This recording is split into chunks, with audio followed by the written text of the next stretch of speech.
Vocabulary visuals can be a great way to support student learning. Here's a word that we have. So the first step is you need to choose the vocabulary word or maybe a list of words. I have resilience right here. And what I'm going to do is I'm going to go over to School AI and I'm going to type in that word. You could pick a topic and you could choose multiple words. I'm just going to show you with this one word. You choose your grade level. You can also choose your standards and hit generate.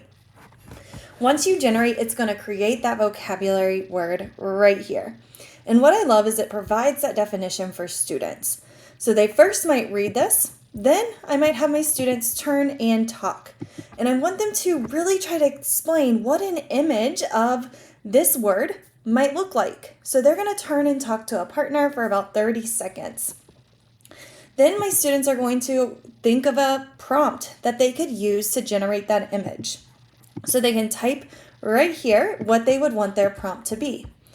You can also have your students go into School AI. So if I go right into School AI, I'm right here, /image, AI image right here. And I can say, okay, maybe I want it to create an image, of a small flower, and I can hit generate that image.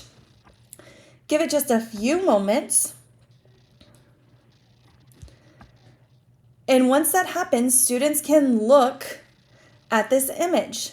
Once it generates, they can then decide, do I need to make any tweaks? Does it exactly how I want it to look? Do I need to reword something in my prompt?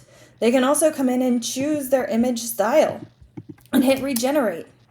Students, again, can really start to tweak using that critical thinking.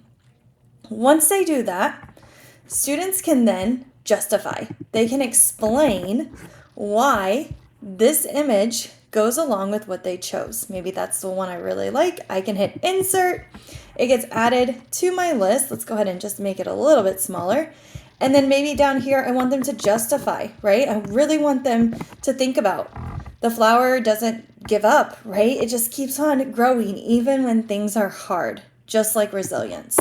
So again, this can be a fun activity to really get your students thinking critically about vocabulary to support their own learning.